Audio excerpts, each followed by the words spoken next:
This parsha is, of course, Parshas Titzaveh, and this parsha has a very unique characteristic. Maybe you heard about this. That is the only parsha in the Torah from the time that Moshe Rabbeinu was introduced at the beginning of Shmos, that Moshe Rabbeinu's name is not mentioned. In the entire parsha, there is no mention of Moshe Rabbeinu's name. And there are different reasons that are given for this omission. One idea is that this is a fulfillment of a self-imposed curse that Moshe proclaimed on himself. When Moshe Rabbeinu is arguing that God should forgive the Jewish people for the sin of the golden calf, which is really next week, so he says to Hashem that either you save the Jewish people, and if not, erase me from your book. In other words, Hashem says to Moshe, let me destroy the Jewish people and I'll make a special covenant with you. And Moshe says, I go with them. If you erase them, then erase me. Now, this was a conditional curse. He says, if you don't forgive them, erase me. But the Gemara has a rule that when a tzaddik or a Talmid Chacham, a great tzaddik, proclaims a klala, even on a condition, there'll be some way that curse will still be fulfilled. And therefore, Moshe Rabbeinu was taken out of one parsha because he said, erase me from the book. Now, it's a little odd. Why would it be this parsha, especially if this is before the Chet of the Egel Hazav? But still, this was a fulfillment of Mecheni Na Misifrecha. That is reason number one. Reason number two, and we'll see how it applies in a leap year, is that Parshas Titzaveh is always read the week of the 7th of Adar. And the 7th of Adar is the day that Moshe Rabbeinu died.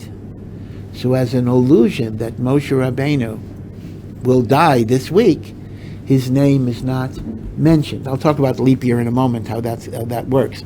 And the Vilna Gaon says there's even a remez to Moshe Rabbeinu's death in the number of verses of Titzaveh. Titzaveh has, at the end of every parsha, there's a little note that actually tells you how many psukim are in the parsha. I mean, you could add it up yourself, but there's a note that actually tells you this. So Titzaveh has 101 psukim. Okay, what is important about 101 psukim? So this is a little complicated. Let's take the name Moshe. Mem, Shin, Hey. Now every letter of the Hebrew Aleph base can be spelled out in full. Let's say Aleph. Aleph is a letter, Aleph.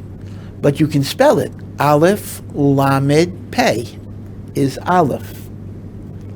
Every letter can be spelled out. In fact, the truth is you can do this an infinite number of times, actually. And in Kabbalah, they often do these many layers of spelling. So you can take a single letter and you can have 1,000 letters spelling out different subdivisions of the letter. But let's just do the one subdivision. And the way it works is when you spell out letters, the first letter, which is always the letter you're spelling out, is called the nigla, the revealed, and the rest is called the miloi, the fill-in, or the nistar, the hidden. So let's spell out Moshe in full. The first letter of Moshe is Mem. How do you spell Mem? Mem, like in English, M-E-M.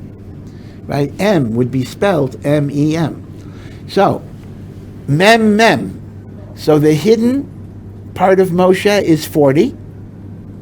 Shin is spelled Shin Yud Nun. So the hidden part of Shin is 10 and 50, which is 60. So 40 and 60 adds up to 100. And then Hey is spelled Hey Aleph.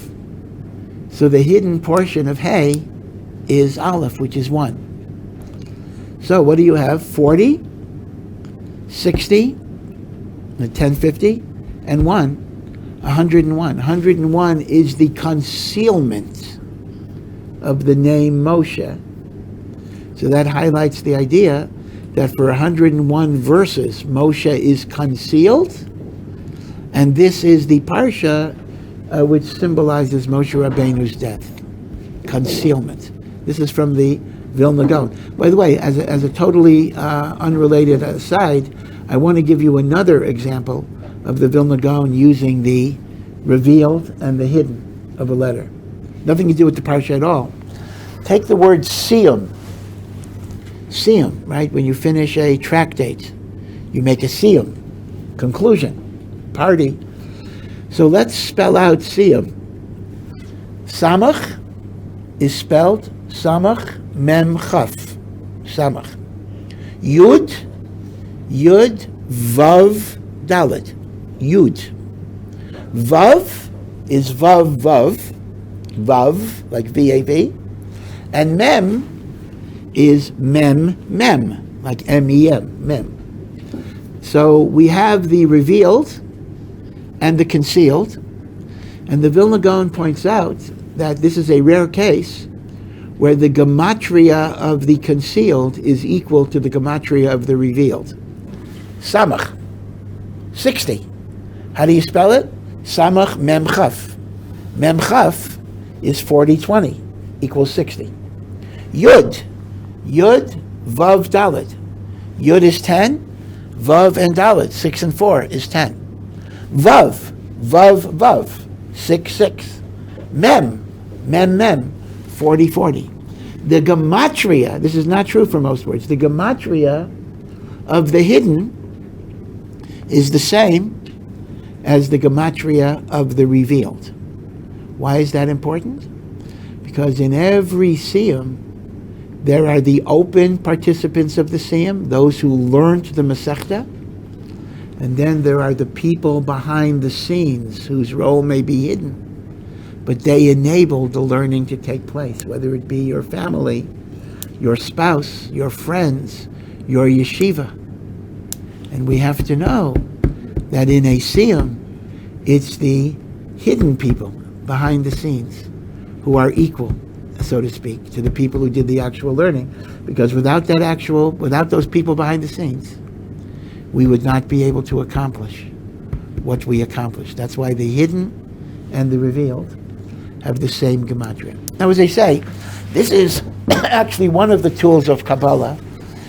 And as I say, this process can be continued literally infinity, because you can then spell the secondary letters and the tertiary letters and further and further and further to a number of infinite levels. And therefore, if you ask, what's the gematria of Aleph? So I can tell you the gematria of Aleph is 1. But if you spell out Aleph Lamed Pei, so the gematria of Aleph is 121. And then if you spell out them separately, it'll get 500, 600, 700. So the gematria of Aleph can be 20 quadrillion, whatever it would be, because you have indefinite spelling. So the point is, when do you stop? How do you know when to stop? So that's the Mekubalim. The Mekubalim actually use this as a technique of interpretation in various ways. And it's one of the reminders of the infinity of the Torah, that even in letters there can be infinite values that keep on going and the like. Okay. The Vilna Gaon sees this in the 101. Okay. But there's a third reason. Oh, I'm sorry. Let me go back. So the Vilna Gaon's point was that the reason why Moshe Rabbeinu's name is not mentioned is because this is the week that he dies. So here's the question. How does that work with the leap year? This year we have 2 Adars. We have Adar Aleph, that we are in, and we have Adar Sheni. So let's talk about leap years a little bit, because there's some interesting little questions here. First of all, if God forbid somebody lost a parent, and you say Kaddish, for 11 months, but then on the yahrzeit, on the anniversary of the death, you say Kaddish that day. So if somebody died in the month of Adar, when do you observe the yahrzeit on a leap year? Is it first Adar or is it second Adar?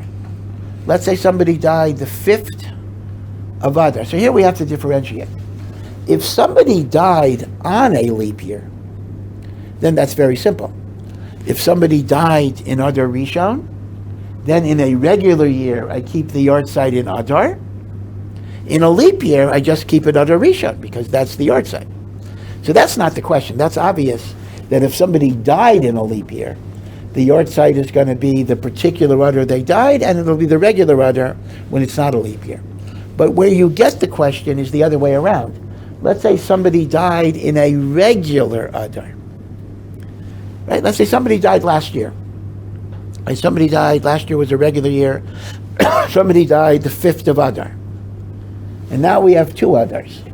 So when do you keep the yahrzeit? Adar Aleph or Adar Beis? So actually it's a machlokas. The Shulchan Aruch paskins, and Sfardim follow the Shulchan Aruch, that you observe the yahrzeit in the 2nd Adar, not the 1st Adar. And the logic is because the 2nd Adar is really the month of Adar, because that's when we keep Purim, etc. So therefore, you look at Adar Sheni as the real Adar, so you keep the yahrzeit then. That's what the Shulchan Aruch says, and that's what many Sfardim paskin, that the yahrzeit is only kept in Adar Sheni. The Ramah brings Yesh Omrim. He doesn't say for sure not that you keep it the 1st Adar, and because of this, the poskim actually suggest that for an Ashkenazi, he should keep both the yahrzeits. He should keep both Adar Rishon and Adar Sheni. So Sfardim will only keep Adar Sheni, and Ashkenazim, some keep only Adar Rishon, and others keep both. It's actually better to keep both. Okay, yeah. Why out of all the months did Chazal choose Adar? Yeah, why did they choose Adar? Because again, the purpose of a leap year, you understand, is that the Torah requires that Pesach be in the spring, and since the Jewish calendar is a lunar calendar, not a solar calendar, so 12 lunar revolutions around the earth is only 354 days, as opposed to the Earth's revolution around the sun, I'll be approximate, which is 365 and a fourth. So as a result, vis-a-vis the solar calendar, the lunar calendar is 11 days earlier every year. So for example, if April 15 is Nisan, Rosh Chodesh Nisan, in year 1, in year 2, Nisan is going to be April 4th. And in year 3, it'll be in March, right? So what's going to eventually happen is Pesach is going to be in the winter, because it'll be 11 days earlier every year. The Torah requires that Pesach be in the spring.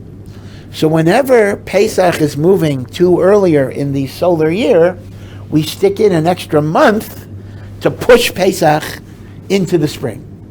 Unlike, for example, the Islamic calendar, which is 100% lunar, so Ramadan can float. Ramadan can be in the winter, can be in the summer, right? We can't have that. So the way we describe the Jewish calendar is, it is a lunar calendar with a solar adjustment. Okay, so it's a lunar solar calendar.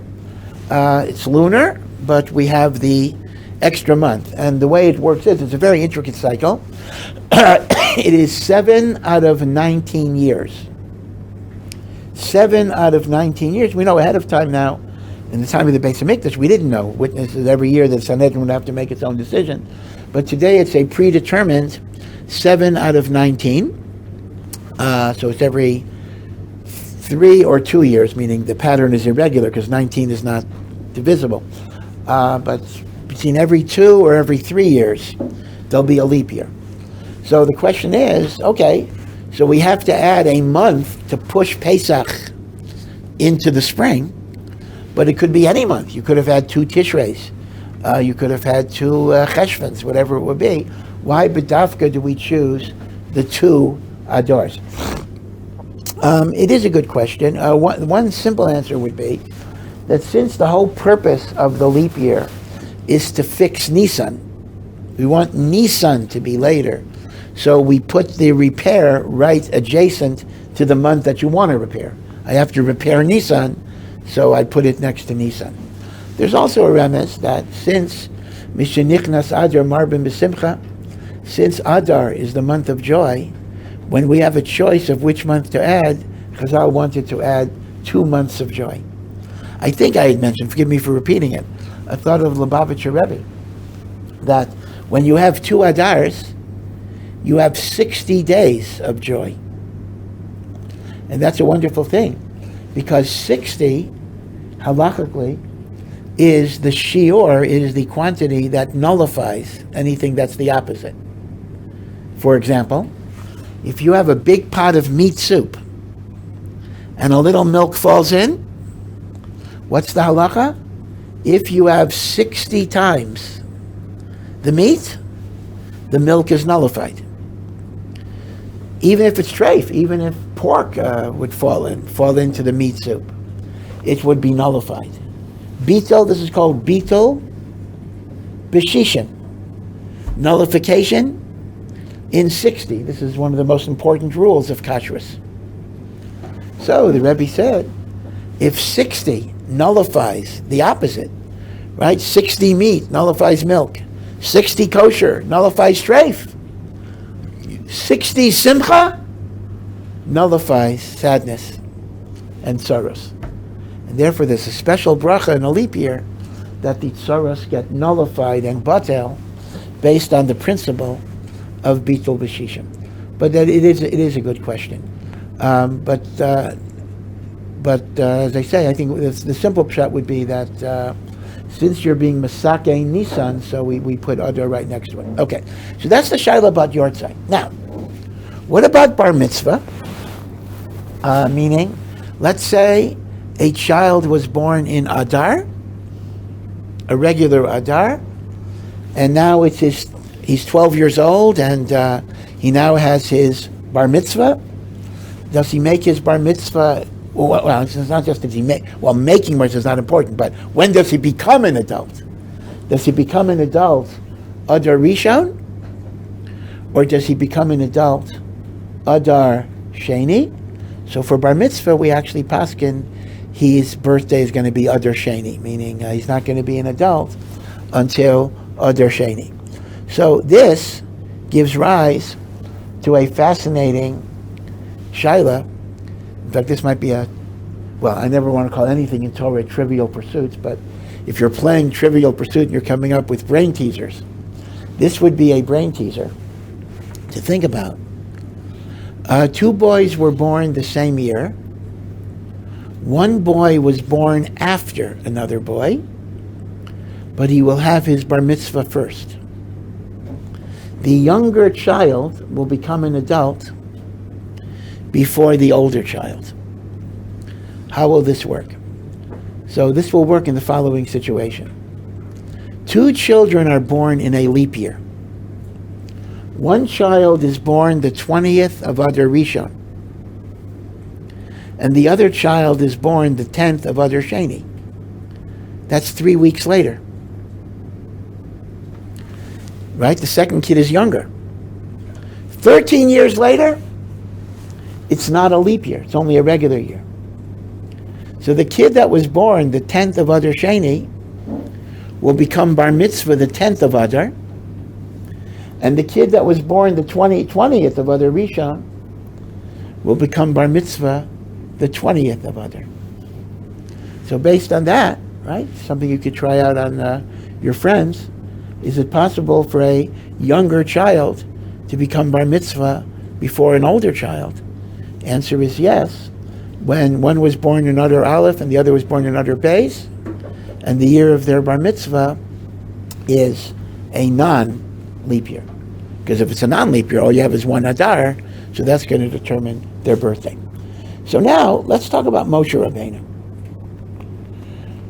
I just mentioned that according to the Vilna Gaon, the reason why Moshe is not mentioned in Titzaveh is because this is the week of his death. Well, how does that work with a leap year? So Rav Yonasan Eibshitz, the famous, I'm sure you've all heard of Yonasan Eibshitz. Yonasan Eibshitz lived in the 1700s. He was one of the great Gaonim. He was in Prague and some other cities. He wrote the Sefer Urim V'Tumim, which is one of the great commentaries on Chosein Mishpat. He wrote the Kreisi Uplesi on Yoredeya. He wrote many Sfarim on Chumash that his Vertlecher treasured and enjoyed. Brilliant, super genius of a person. maybe this is not the occasion, he got into an awful dispute with Rav Yaakov Emden. That is historically a very, very fascinating dispute. For some reason, Rav Yaakov Emden was absolutely convinced that Rav Yonasan Eybeschutz was a follower of Shabtai Tzvi, the false Mashiach. And Rav Yaakov Emden mercilessly pursued Rav Yonasan Eybeschutz, and he wanted him to be delegitimated and rejected from Klal Yisrael because of his connection with Shabtai Tzvi. Rav Yonasan Eybeschutz maintained he was not a follower of Shabtai Tzvi. And this actually tore apart big segments of Klal Yisrael. Even the Vilna Gaon, as a young man, tried to make shalom between the sides. And he was not able to do so. So that's a whole other story that you can read about if you're interested. The famous dispute between Rav Yaakov Emden and Rav Yonasan Eybeschutz. The problem was, Rav Yonasan Eybeschutz was a great makubal as well. And he wrote various amulets and various formulas based on Kabbalah. And Rav Yaakov Emden saw in those amulets references that he believed was the Shabtai Tzvi. Now, I can't say anything about this. I mean, these are two great Gedolim. Both of them were very, very great Gedolim. So I can't say who's right, who's wrong, but this was a very bitter machlokas. Okay, but this has nothing to do with what I want to say with you. Rav Yonasan Eybeschutz proves that Moshe Rabbeinu was born in Adar Aleph, and he died in Adar Sheni. And he has a lot of proofs for this. I'll give you a few of the proofs. So it turns out, therefore, according to Rav Yonasan Eybeschutz, this week would not be Moshe Rabbeinu's yahrzeit, because Moshe Rabbeinu was born Adar Aleph, Zion Adar. Right? Remember, he was born and died on the same day. But Rav Yonasan Eybeschutz says it wasn't the same month. He was born in Adar Rishon, he died in Adar Sheni. And Rav Yonasan Eybeschutz brings a few rayas, but I'll give you two rayas that he brings. In the story of Purim, when Haman decided he wanted to destroy the Jewish people, so what happened was he wanted to draw lots. What would be the best month to kill them? When is their mazel, their fortune, at its lowest point? And when he got the month of Adar, he says, that's great news, because the month of Adar, Moshe Rabbeinu died. It's our low point. But the Gemara in Megillah says, Haman made a big mistake. Because, Moshe Rabbeinu died in that month. But that was also the same month that Moshe Rabbeinu was born. It is an auspicious month, a month of blessing. So Rav Yonasan Eybeschutz says, if Haman is so smart that he knows that Moshe Rabbeinu died Zion Adar, why doesn't he know that Moshe Rabbeinu was born Zion Adar?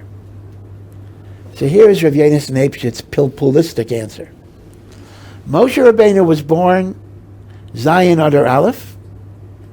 Moshe Rabbeinu died Zion Adar Beis. He wants to say the Purim story was also a leap year. And what Haman got in his lottery was Adar Sheni. So Haman said, Adar Sheni is only a bad month. That's the month of Moshe's death. Moshe was born Adar Aleph. And therefore Haman said, Adar Sheni, because Rav Yonasan Eybeschutz says the Purim story would be in Adar, a split Adar, is only bad. His mistake is that we regard both Adars as one long month, and therefore it's still considered a good month, right? But this is a brilliant point of why Haman made a mistake. That's one proof he brings. Another proof that he brings is this. He says that he brings from the Arizal, and this is kind of a tragic dimension. Moshe died Adar Sheni, but he went into seclusion the 7th of Adar Rishon. In other words, Moshe retired from leadership of the people and he went into seclusion. Nobody saw him for the last month. Kind of eerie. So he did have a type of death, other Rishon, in the sense of withdrawing, but he didn't physically die until other Sheni. The last month of his life, he was incognito. He was in seclusion. So Rav Yenis, this is from the Arizal. So Rav Yenis Naples wants to explain that this can answer a difficult question. There is a tradition, and I think we spoke about this, that Moshe Rabbeinu died on Shabbos.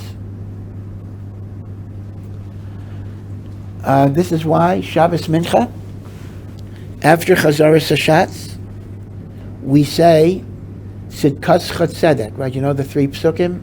God's judgments are righteous. Cedar Kadin, I accept upon myself the rightness or the justice of God's decrees. And there are 3 verses in which I say that. And the Rishonim say that this is because there were 3 righteous people who died, Shabbos Mincha. And therefore I have to accept God's judgment. There was Moshe, there was David HaMelech, and there was Yosef. They all died Shabbos Mincha. So we have Tziduk Hadin. So Moshe died Shabbos Mincha. Now, we have another teaching that on the day of Moshe Rabbeinu's death, he wrote 13 Sifrei Torah. 13 Torah scrolls. One went into the Aron HaKodesh. That was the official Torah. And one each he gave to each of the tribes. So Frek Taisus in Maseches Menachos, if Moshe Rabbeinu died on Shabbos, how could he have written the 13 Sifrei Torah on the day that he died? You're not allowed to write on Shabbos. So Tosfos' answer is, since Al Korchach, we have to say that Moshe Rabbeinu wrote 13 Torah scrolls in a supernatural, miraculous way. Because there's no way a human being could even write a single Torah scroll in one day. And to write 13 Torah scrolls would be totally, totally impossible. So Behechrech, Moshe Rabbeinu wrote the Torah scroll through a miracle. So Tosfos says, doing malacha through miracles is not a violation of Shabbos laws, because the Torah prohibits doing malacha by natural processes. Doing malacha by miracles is not Chilul Shabbos. So I think I mentioned, so if any of you want to go to Hogwarts, but you're afraid that you have to do stuff on Shabbos, putting aside the prohibitions of magic, which are, but you don't have to worry about Shabbos. Magic is permitted on Shabbos. As he says. Now that's what Tosfos says. Yeah. Is it Gemara in Menachos? Menachos, yeah. Where is it? I have to find the daf, but yeah. Now, here is the thing. But the Arizal gives a different answer. The Arizal says, Moshe Rabbeinu died on Shabbos, that's the 7th of Adar Sheni.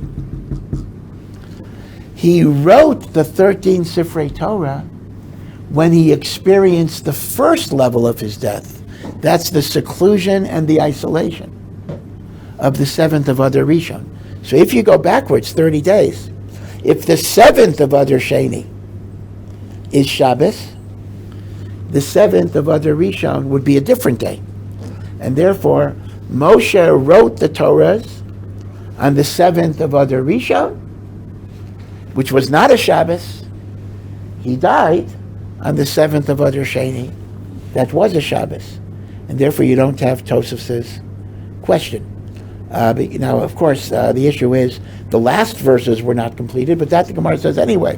According to one opinion, either Yoshua wrote the last verses of Moshe's death, or Moshe wrote it in tears as a prophecy, Or the Vilna Gaon says Moshe wrote the last 8 verses in an unbroken sequence of letters that were not broken up until then. Okay?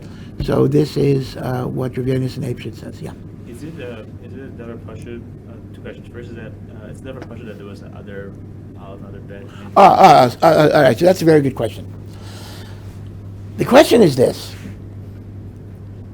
So Rav Yonasan Eibshit is really identifying 3 years as being leap years. The year of the Purim story, okay, that's fine. The year of Moshe Rabbeinu's death, and the year of Moshe Rabbeinu's birth, because he was born Adar Aleph. Now, 2 of these 3 years, we can understand that there might be a leap year. The Purim story, we already had the Jewish calendar, and if it was necessary to keep Pesach into the spring, there could be a leap year. So there's nothing in halacha that would contradict the idea that the year of the Purim story could have been a leap year. Even Moshe Rabbeinu's death in the Midbar could have been a leap year, because once again, they kept the Yomim Tovim in the Midbar, and if Pesach would be too early, they had a leap year. But there's a big kasha. How could you possibly say that Moshe Rabbeinu was born in Adar Aleph? Why would there be an Adar Aleph or an Adar Beis before Yetziat Mitzrayim? The whole purpose of 2 Adars is to make sure that Pesach is in the spring, because the Exodus took place in the spring. Moshe Rabbeinu was born before the Exodus. Moshe Rabbeinu was born when we were slaves in Mitzrayim. Why would there be 2 Adars at all there? There was no Pesach yet. Right? That's a good kasha. How can you talk about a leap year before Yetziat Mitzrayim? But the truth of the matter is, that's a good question. Keep in mind that there were at least individual people who kept Pesach before the Exodus through Nevuah. An example, Avraham Avinu ate matzah and Pesach. Lot, even in Sodom, served the angels matzah because it was Pesach. And you can even ask the kasha, well, number one, how did they know there would be a holiday called Pesach? Well, how did they know is not such a kasha. We say the Avos knew the Torah before it was given. But you could still ask the kasha, okay, that's how they knew. But what's the point of it? What am I observing? I'm observing the holiday that commemorates the exodus of the Jews from Egypt before the Jews are even slaves in Egypt. But the answer once again is that if you know prophetically that there's going to be a great redemption, so you're celebrating it ahead of time. The Navi Isaiah, Yeshayahu, has many prophecies of comfort when he is talking more than 100 years before the destruction of the Beis HaMikdash. He's giving the comfort in advance, so there could be a celebration in advance. So if you understood that there were Yechidim who were keeping Pesach, so they structured the calendar to be sure that Pesach would be in the spring. But it's a good question. All right, so far, for Kitzer, I mentioned 2 reasons, with a lot of digressions, 2 reasons why Moshe Rabbeinu's name is not mentioned.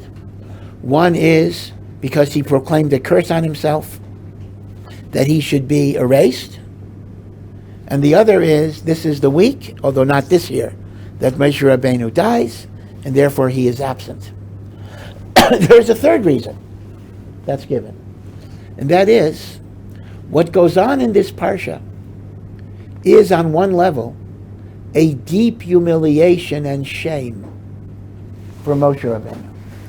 Because what is this parsha about? It is about the designation of Aaron to be the Kohen Gadol, and Aaron's children to be the Kohanim, and some will succeed him as Kohen Gadol.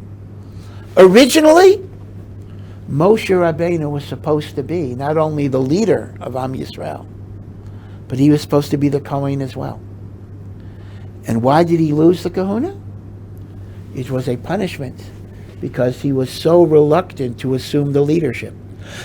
In other words, he kept, by the burning bush, he kept on arguing with God. I'm not worthy, they're not worthy, I don't talk well. A million excuses. He turned down, because of his humility, to be sure, he turned down the responsibility that Hashem was giving him.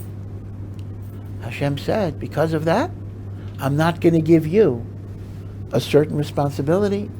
I'm going to give it to your brother Aaron. And that was something that was very painful to Moshe. Not because of Gaiva, but because this would have been another avenue by which he could serve Hashem. And that avenue was taken away from him.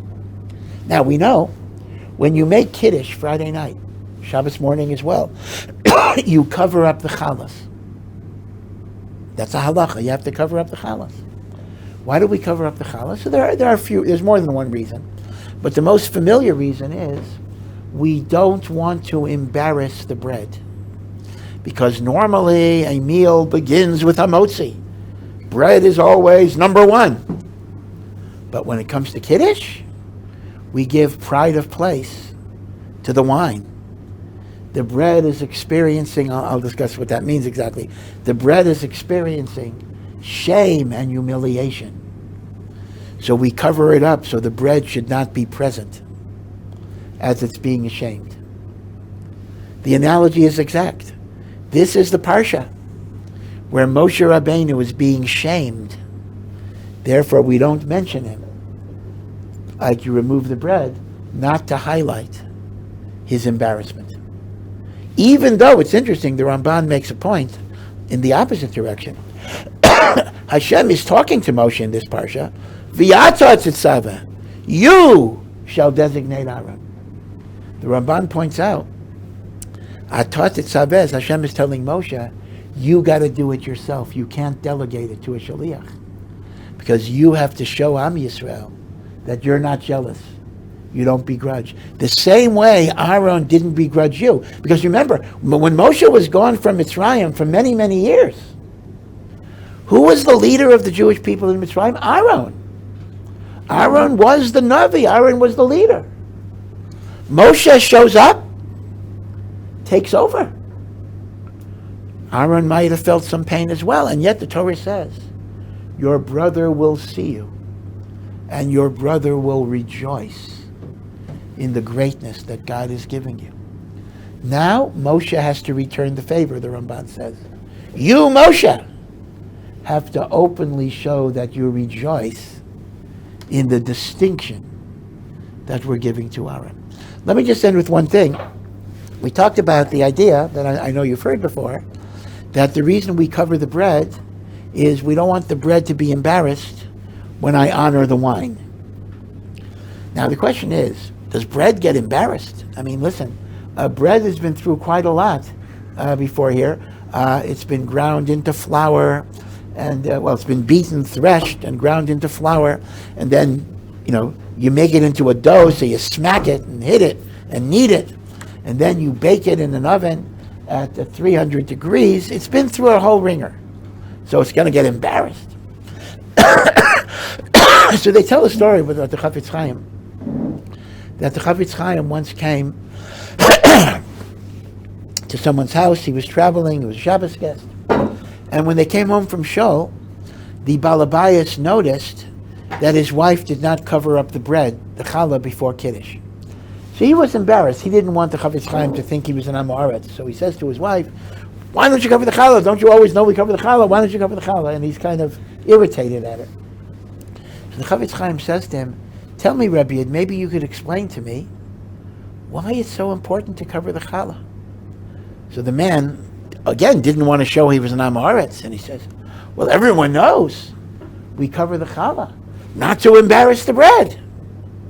So the Chafetz Chaim said to the person, wow, it is so nice that you care about not embarrassing the bread, that you're willing to embarrass your wife for not covering up the bread. He says, what's more important? Not embarrassing the bread or not embarrassing your wife? And as is always the case, these simple stories have a very deep meaning. we can assume that the bread does not feel conscious embarrassment.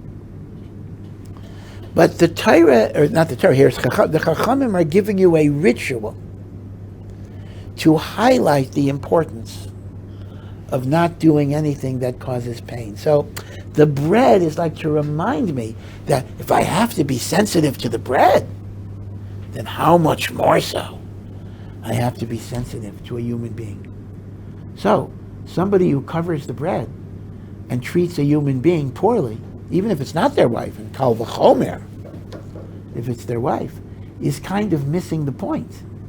Because this is a ritual that is designed to teach you a certain value. And if you focus on the ritual and you don't see the value that it's teaching you, you're literally blinded by the trees in not seeing the forest. You're focusing on a particular detail, and you're not aware of the picture that this detail is supposed to teach you. Okay, and as I say, and some Mefarshim say, that is why Moshe Rabbeinu's name is not mentioned in this parsha, to remove him from the scene so he shouldn't feel a humiliation when Aaron is given the kavod of kahuna. Okay, we'll stop here. Have a good day.